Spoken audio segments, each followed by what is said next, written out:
అందరికీ నమస్కారం. మనందరి కుటుంబాల్లో ఎప్పుడో ఒకప్పుడు ఎవరో ఒకరు చనిపోయి ఉండడాన్ని మనం చూసే ఉంటాం. అయితే వాళ్ళు స్వర్గానికి కానీ లేదా నరకానికి కానీ వెళ్ళి ఉంటారని మనం భావిస్తూ ఉంటాం. ఒకవేళ వారు స్వర్గానికి లేదా నరకానికి వెళ్ళకుండా ఈ భూలోకంలోనే ఒక ప్రేతంలాగా మారి సంచరిస్తూ ఉంటే ఆ విషయాన్ని మనం ఎలా తెలుసుకోవచ్చో గరుడ పురాణంలో శ్రీ మహావిష్ణువు గరుత్మంతుడికి చెప్పిన కథ ద్వారా మీకు వివరించే ప్రయత్నం చేస్తాను. మన భరతఖండంలో వంగదేశం అని పిలువబడే ఒక ప్రాంతానికి బభ్రువాహనుడు అని పేరు కలిగిన ఒక రాజు ఉండేవాడు. అతను చాలా ధర్మాత్ముడు. తన రాజ్యంలో ఉన్న ప్రజలందరినీ సొంత బిడ్డల్లాగా చూసుకుని రాజ్యాన్ని చాలా చక్కగా పరిపాలిస్తూ ఉండేవాడు. సముద్రాలు మాత్రమే సరిహద్దుగా కలిగిన ప్రాంతాన్ని ఆయన పాలిస్తూ ఉండేవాడు. ఆ రాజులాగే ఆ రాజ్యంలో ఉన్న ప్రజలు కూడా ధర్మాన్ని అంటిపెట్టుకునే ఉండేవారు. ఆ రాజ్యంలో ప్రజలెవ్వరికీ దొంగల వల్ల గానీ, వ్యాధుల వల్ల గానీ, కరువు కాటకాల వల్ల గానీ ఎటువంటి భయం లేకుండా చాలా ఆనందకరమైన జీవితాన్ని ఆ రాజ్యంలో ప్రజలందరూ బభ్రువాహనుడి పరిపాలనలో ప్రజలందరూ చాలా సంతోషంగా జీవిస్తున్నారు. అయితే ఒకరోజు బభ్రువాహనుడికి అడవికి వెళ్లి వేటాడాలనే కోరిక కలిగింది. వెంటనే తన మిత్రులతో పాటు కొంత సైన్యాన్ని కూడా వెంటబెట్టుకుని అడవిలోకి ప్రవేశించాడు. రాజు అడవిలోకి ప్రవేశించగానే ఆయన సైన్యంతో పాటు కొంత పరివారం కూడా సింహనాదాలతో, శంఖపు ధ్వనులతో దుందుబీలు మోగిస్తూ రాజుని ఉత్సాహపరిచే ప్రయత్నాలు చేయడం మొదలుపెట్టారు. సైన్యం చేస్తున్న ఆ ధ్వనులకు రాజుకు మరింత ఉత్సాహం కలిగింది. రాజు ప్రవేశించిన అడవి యొక్క విస్తీర్ణం చాలా పెద్దది. అక్కడ ఒక నరమానవుడు కూడా ఉండే అవకాశమే లేదు. భయంకరమైన క్రూర మృగాలతో పాటు ప్రాణాన్ని చిటికులో హరించేలా ఉండే విషసర్పాలు, జంతువులు భయం లేకుండా తిరుగుతున్న ఆ అడవిలో కనపడిన ప్రతి మృగాన్ని, జంతువుని వేటాడుతూ ఉత్సాహంగా అడవిలో ముందుకు సాగుతూ ఉన్నాడు. అలా రాజు ముందుకు సాగుతూ ఉంటే అడవిలో ఒక అందమైన జింకను చూసి రాజు గురిపెట్టి దానికి బాణం వేస్తాడు. అయితే బాణం దెబ్బ తగిలినా కూడా జింక రాజుకు దొరకకుండా అడవి లోపల భాగానికి ఇంకా చాలా వేగంగా పరిగెడుతూ లోనికి వెళ్ళిపోతుంది. ఎలాగైనా దాన్ని పట్టుకోవాలనే పట్టుదలతో రాజు తన పరివారాన్ని, తన సైన్యాన్ని, తను ఉన్న ప్రదేశాన్ని కూడా పట్టించుకోకుండా జింకను వెంబడిస్తూ మరొక కీకారణ్యంలోనికి ప్రవేశించి చివరకు జింకను పట్టుకున్న తర్వాత గాని రాజుకు అర్థం కాదు తను దారి తప్పిపోయానని. అయితే అడవిలో దారి తప్పిపోయినా రాజు పెద్దగా కంగారు పడలేదు. ఎందుకంటే తన సైన్యం తనని వెతుక్కుంటూ తన దగ్గరికి వస్తుందనే నమ్మకం మాత్రం రాజుకు ఉంది. కాకపోతే అప్పటి వరకు ఉత్సాహంతో అడవి జంతువుల వెనక వేట కోసం పరిగెత్తిన రాజుకి ఒక్కసారిగా దాహం, ఆకలి విపరీతంగా వేయడం మొదలుపెట్టాయి. దానికి తోడు అడవిలో మృగాల వెనకాల పరిగెత్తి బాగా అలసిపోయాడు. ఇప్పుడు రాజు జంతువుల్ని వేటాడడం మానేసి నీరు ఎక్కడుందో వెతుకుదామని చెప్పేసి నీటి కోసం వేట మొదలు పెడతాడు. రాజు నీటి కోసం అడవిలో వెతుకుతూ ఉండగా హంసలు, సారంగ పక్షుల యొక్క శబ్దం వినిపిస్తుంది. ఆ పక్షుల శబ్దం వస్తున్న వైపుగా ప్రయాణం చేయగానే అక్కడ ఒక అందమైన సరస్సు కనిపిస్తుంది. అందులోకి దిగి హాయిగా స్నానం చేసిన తర్వాత నీలి కమలాలు, ఎర్రని కలువ పువ్వులతో పరిమళాలు వెదజల్లుతూ రుచికరమైన చల్లటి సరస్సు నీటిని త్రాగిన వెంటనే రాజు యొక్క ఆకలి, దాహం రెండూ ఒక్కసారిగా మాయమైపోతాయి. ఆ చల్లని సరస్సు నీటిని తాగిన వెంటనే రాజుకి ఆకలి దప్పికలు మాయమైపోవడం చాలా ఆశ్చర్యంగా అనిపిస్తుంది. అయితే వేటలో బాగా అలసిపోయిన రాజు ఆ సరోవరం పక్కన ఉన్న ఒక చెట్టు కింద తన ఆయుధాలను పెట్టి తన పరివారం కోసం ఎదురు చూస్తూ మెల్లగా నిద్రలోకి జారుకుంటాడు. అయితే రాజు కనులు పూర్తిగా మూతపడక ముందే 100 ప్రేతాలతో కలిసి అడవిలో తిరుగుతున్న ప్రేతవాహనుడు అనే పేరు కలిగిన ఒక ప్రేతాత్మ అక్కడ రావడాన్ని రాజు గమనిస్తాడు. అయితే ఆ ప్రేతాలు ఎలా ఉన్నాయంటే నడుస్తున్న ఎముకల ప్రోగుల్లా మాత్రం ఉన్నాయి.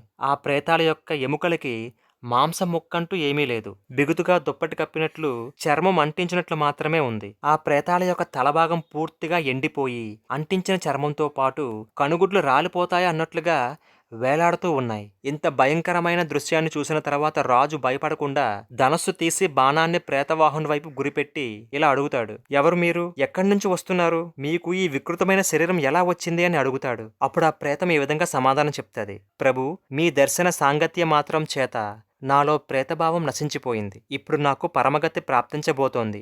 మహానుభావ, నాకంటే ధన్యులు ఇక లేరు అని అంటున్న ప్రేతనాయకుని మాటలు విని కొంచెం శాంతించిన రాజు తన బాణాన్ని, ధనస్సును పక్కన పెట్టి ఇలా అడుగుతాడు, ఓ ప్రేతమా, నువ్వు చెబుతుంది నాకేం అర్థం కావటం లేదు. ఈ అడవి చూస్తే చాలా భయంకరంగా ఉంది. ఈ అడవి మధ్యలో ఈ సుందరమైన సరస్సు కనిపించింది. ఇక్కడ విశ్రాంతి తీసుకుంటూ ఉంటే ఉరుములు, పిడుగుల ధ్వనులు వినిపిస్తున్నాయి, మెరుపులు కనిపిస్తున్నాయి, నానా రకాల జంతువుల యొక్క కూతలు వినిపిస్తున్నాయి. కానీ ఒక్కటే కనిపించడం లేదు. ఇదంతా మీ ప్రభావం వల్లే జరుగుతుందని నాకు ఇప్పుడు అర్థమవుతుంది. ఇంతకీ మీరు ఈ విధంగా మారడానికి గల కారణం ఏమిటి అని అడుగుతాడు. ఓ మహారాజా, నా వెనక ఉన్న ఈ ప్రేతాలన్నీ ఒకప్పుడు మనుష్యులే. మేము చేసుకున్న పాపాల వల్లే మాకు ఈ అవస్థ ప్రాప్తించింది.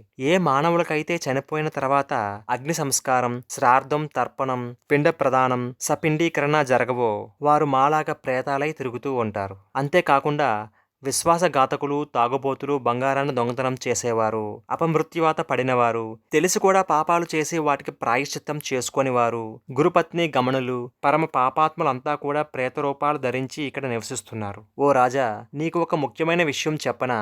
మనిషిగా పుట్టి చనిపోయి ప్రేతంగా మారిన వీళ్ళకి తిండి నీరు దొరకడం అసంభవం. ప్రేత రూపంలో ఉన్న వీరికి ఆకలి, దాహం చాలా ఎక్కువగా ఉంటాయి. అనుక్షణం తిండి కోసం, నీటి కోసం ఈ ప్రేతాలు భూమండలం చుట్టూ తిరుగుతూనే ఉంటాయి. కానీ తిండి, నీరు వీటికి లభించవు. ఈ ప్రపంచంలో అత్యధికంగా బాధలు అనుభవిస్తున్న వారు ఎవరైనా ఉన్నారంటే వారు ఈ ప్రేతాత్మలే.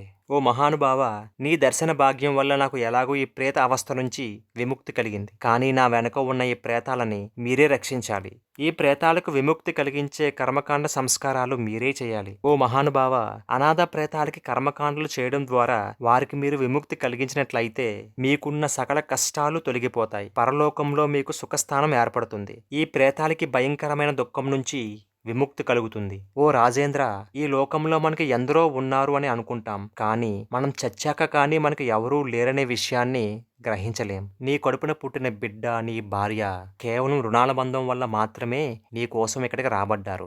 ఎప్పుడైతే వాళ్ళ యొక్క రుణం తీరిపోయిందో వారు నిన్ను విడిచి వెళ్ళిపోతారు. ఎవరి కర్మను వారే అనుభవించాలి. ఒక మనిషి బ్రతుకున్నంత కాలం సంపాదించుకున్న ధనం మొత్తం ఆ ధనం వాడికి ఇంటి దగ్గరే వీడ్కోలు పలుకుతుంది. వాడి బంధువులు శ్మశానం దగ్గర వాడికి వీడ్కోలు పలుకుతారు. వాడు పుట్టుకతో తెచ్చుకున్న శరీరం అగ్నిలో కాలిపోతూ వాడికి వీడ్కోలు పలుకుతుంది. కానీ మనిషికి వీడ్కోలు పలకకుండా పరలోకం వరకు వాడికి తోడుగా వచ్చేది భూలోకంలో వాడు చేసుకున్న పాపపుణ్యాలే మహారాజా. ప్రేతవాహనుడు చెప్పిన విషయాలన్నీ విన్న తర్వాత మహారాజుకి అతని యొక్క జీవిత చరిత్ర తెలుసుకోవాలని ఆశ కలుగుతుంది. ఓ మహారాజా, నేను ప్రేతాన్ని కాకముందు ఒక సంపన్న వైశ్యుడని. నా పేరు దేవగుప్తుడు. సుఖాలకు ధర్మాలకు నెలవైన విదిశా నగరం మాది. నేను బ్రతికి ఉన్నంతకాలం దాన ధర్మాలు, పితృకర్మలు అన్నీ ఎటువంటి లోటుపాట్లు లేకుండా జరిపించేవాడిని. దైవ కార్యాలు, పితృకార్యాలు ఎన్నో చేశాను. నానా రకాల దానాలతో బ్రాహ్మణులను సంతృప్తి పరిచేవాడిని. అడిగిన వారికి లేదనకుండా సహాయం చేసేవాడిని. దీనజనులకు, అనాథ బృందాలకు, సత్పురుషులకు అనేక సహాయాలు చేశాను. కానీ దైవ నిర్ణయం మరొకలాగా ఉంది. నాకు సంతానము లేదు. నా జీవిత కాలంలో మంచి మిత్రులను, బంధువులను సంపాదించుకోలేకపోయాను. నేను శరీరం విడిచిపెట్టిన తర్వాత నాకు జరగాల్సిన కర్మకాండలు సక్రమంగా జరగకపోవడం వలన నేను ఇలా ప్రేతరూపాన్ని పొంది ఇక్కడ నానా బాధలు అనుభవిస్తూ ఉన్నాను. ఓ మహారాజా, ఏకాదశాలు, త్రిపాక్షికాలు, మాసిక శ్రాద్ధాలు, వార్షికాలు ఇలా మొత్తం 16 శ్రాద్ధ కర్మలు ఉంటాయి. ఏ మృతునికైతే ఇప్పుడు చెప్పిన శ్రాద్ధ కర్మలు చేయకుండా మిగిలిన ఎటువంటి కార్యక్రమాలు చేసినా కూడా ప్రేత రూపంలోనే ఉండిపోవలసి వస్తుంది.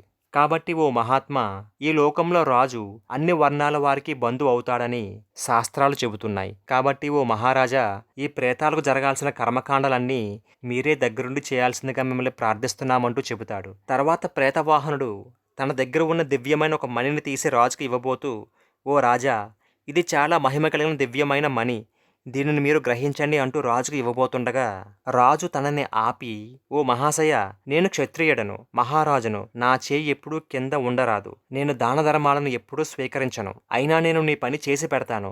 నీకేం కావాలో చెప్పు అని అడుగుతాడు. అప్పుడు ప్రేతవాహనుడు, మాకు శ్రాద్ధ కర్మలు జరిపించండి, మా పేర ఒక వృషభాన్ని కూడా దానం చేయండి అని అడుగుతాడు. అప్పుడు మహారాజు, అవన్నీ నేను మీకు చేస్తాను, కానీ నాకు ఒక విషయం చెప్పండి. మా కుటుంబంలో కూడా ఎవరైనా ఈ విధంగా ప్రేతాత్మగా మారి తిరుగుతున్నారనే విషయాన్ని నేను ఎలా గ్రహించాలి? నాకెలా తెలుస్తోంది? వారికి నేను ఏం చేసి విముక్తి కలిగించాలి? దయచేసి చెప్పండి అంటూ రాజు అడుగుతాడు. ఓ మహారాజా, అయితే జాగ్రత్తగా విను. ప్రేతాలుగా అష్టకష్టాలు పడుతున్న మా ఆస్తిని అనుభవిస్తున్న వారికి కానీ, లేదా కనీసం వంశానికి సంబంధించిన పేరు ప్రతిష్టలు అనుభవిస్తున్న వారికి సరి అయిన కారణాలు లేకుండా కొన్ని కష్టాలు వచ్చి పడతాయి. ఇటువంటి కష్టాలు అనుభవిస్తున్నారంటే వారి కుటుంబంలో తప్పకుండా చనిపోయిన వ్యక్తులు ప్రేతాలుగా మారి ఉంటారని అర్థం చేసుకోవాలి. బుద్ధిమంతులైన పురుషులకు కూడా లైంగిక సమస్యలు వస్తూ ఉంటాయి. శాస్త్రోక్తంగా ఋతుకాలంలో సంభోగించినా కూడా సంతానం కలగదు. ఆడవారిలో నెల పొడుగునా ఋతుక్రమ బాధలు కనిపిస్తూ ఉంటాయి. నడి వయస్సులో బంధువులు, యవ్వనంలో పరిజనులు మృత్యువాత పడుతూ ఉంటారు. అంటే వారి కుటుంబంలో అకాల మృత్యువు సంభవిస్తూ ఉంటుంది. అలాంటి కుటుంబాలలో ఎటువంటి కారణం లేకుండా ఆదాయం పడిపోతూ ఉంటుంది. అకారణంగా ప్రతిష్ట మసకబారుతూ ఉంటుంది.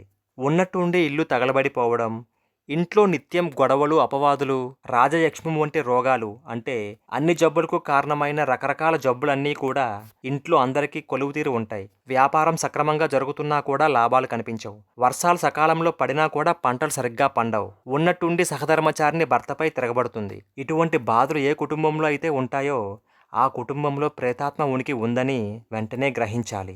ఏ కుటుంబంలో అయితే ఇటువంటి సమస్యలు ఉంటాయో వెంటనే కుటుంబంలో ఉన్నవారు అప్రమత్తమై కుటుంబ పెద్దలతో చర్చించి చనిపోయిన వారి పేరు మీద కర్మకాండలు, దానధర్మాలు సక్రమంగా చేసి ఊరిలో గోసంపద అభివృద్ధి చెందడానికి ఆంబోతు లేదా వృషభాన్ని దానం చేయడం ద్వారా అచరకాలంలోనే ఆ కుటుంబంలో మార్పు కనిపిస్తుందని ప్రేతవాహనుడు రాజుకి చెబుతాడు. ఇదంతా విన్న తర్వాత రాజు అడవిలో ఉన్న ప్రేతాలకు విముక్తి కలిగించేందుకు చేయవలసిన కర్మకాండలన్నీ కూడా నేను చేస్తానని ప్రేతవాహనుడికి చెబుతాడు. అప్పుడు ప్రేతవాహనుడు రాజుతో ఈ విధంగా అంటాడు: ఓ రాజా, ప్రేతాల విముక్తికి చేయవలసిన కర్మకాండలకయ్యే ఖర్చుని నీ ప్రజలపైన నువ్వు మోపరాదు. అది ధర్మసమ్మతం కాదు. పైగా నా దగ్గర ఉన్న ఈ మణి ఇంక నాకు ఏమాత్రం ఉపయోగం లేదు. ఈ మణిని స్వీకరించి దీని ద్వారా ప్రేతాల విముక్తికి కావలసినటువంటి కర్మకాండలు చేయవలసిందిగా కోరుతున్నానని ఆ మణిని రాజు పాదాల వద్ద పెట్టి రాజు పాదాలకు నమస్కరించి ప్రేతవాహనుడు అదృశ్యమవుతాడు. ఆ మణి ద్వారానే రాజు అడవిలో ఉన్న ప్రేతాలన్నిటికీ అపరకర్మలు నిర్వహిస్తాడు. రాజు కర్మకాండలు పూర్తి చేసిన వెంటనే అడవిలో ఉన్న ప్రేతాలన్నీ సువర్ణదేహాన్ని ధరించి రాజుకు దర్శనమిచ్చి రాజును ఆశీర్వదించి దేవదూతలతో కలిసి అదృశ్యమవుతాయి. రాజు చేసిన ఈ కార్యం వలన తన వంశం, తన రాజ్యం సుభిక్షంగా ఉంటుంది. ఈ వీడియో మీకు నచ్చినైతే లైక్ చేయండి, షేర్ చేయండి, కామెంట్ చేయండి. అలాగే మా ఛానల్ కూడా సబ్స్క్రైబ్ చేసుకోండి. పక్కన ఉన్న గంట మాత్రం కొత్త మర్చిపోకండి.